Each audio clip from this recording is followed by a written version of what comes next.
আসসালামু আলাইকুম। আজকে আমি কথা বলবো হস্তমৈথুন ক্ষতিকর দিক এবং এর প্রতিকার সম্পর্কে। ভূমিকায় যে কথাটি বলতে চাই তা হচ্ছে হস্তমৈথুন বা স্বপরিতৃপ্তি একটি প্রাকৃতিক আচরণ যা অনেকেই জীবনের বিভিন্ন পর্যায়ে অভিজ্ঞতা করেন। তবে এই আচরণটি যদি অতিরিক্ত মাত্রায় হয় তা স্বাস্থ্যগত এবং মানসিক দিক থেকে কিছু নেতিবাচক প্রভাব ফেলতে পারে। এই নিবন্ধে আমরা হস্তমৈথুনের ক্ষতিকর দিকগুলি আলোচনা করব এবং এর থেকে বাঁচার জন্য কিছু প্রতিকার এবং প্রতিষেধক সম্পর্কে জানব। হস্তমৈথুনের ক্ষতিকর দিক ১. মানসিক স্বাস্থ্য। অতিরিক্ত হস্তমৈথুনের কারণে হতাশা, উদ্বেগ ও অবসাদ হতে পারে। পর্নোগ্রাফির প্রতি আসক্তি তৈরি হলে এটি মানসিক চরিত্র হানিকর প্রভাব ফেলতে পারে। ২. শারীরিক স্বাস্থ্য। বারবার হস্তমৈথুন করার ফলে পুরুষদের মধ্যে যৌন অক্ষমতা এবং নারীদের মধ্যে যৌন ইচ্ছাশক্তি কমে যেতে পারে। অতিরিক্ত সময় ধরে এটি শারীরিক ক্লান্তি সৃষ্টি করতে পারে।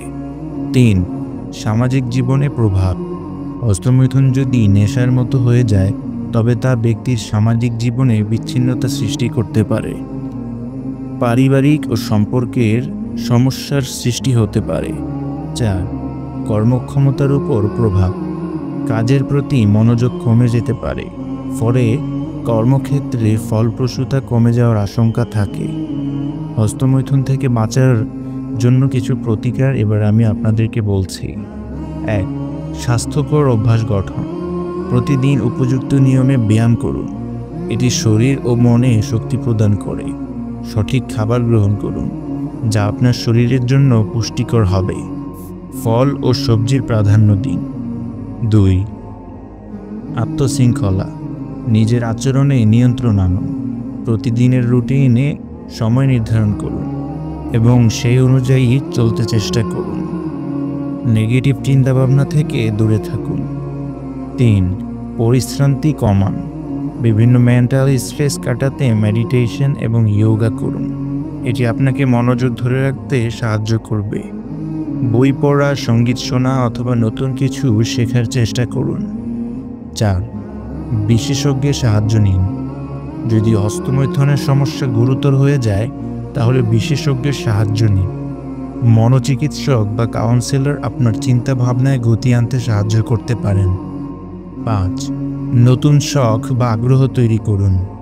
সময়ের সদ্ব্যবহার করার জন্য নতুন শখ বা আগ্রহ অনুসন্ধান করুন।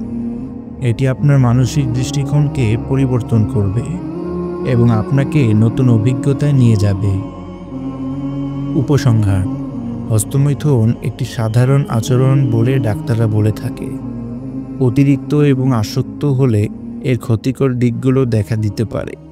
তাই সচেতনতা এবং সশৃঙ্খলভাবে গড়ে তোলা অত্যন্ত প্রয়োজন এবং গুরুত্বপূর্ণ। আমরা এই ভিডিওতে আলোচনা করা প্রতিকারগুলি অনুসরণ করলে আপনি একটি স্বাস্থ্যকর জীবনযাপন করতে পারবেন। মনে রাখবেন, সচেতনতা হলো প্রথম পদক্ষেপ এবং বুঝতে পারা হলো পরিবর্তনের চাবিকাঠি। যদি আপনার মনে অন্য কোনো প্রশ্ন থাকে আমাদের কমেন্ট বক্সে জানতে পারেন। ধন্যবাদ।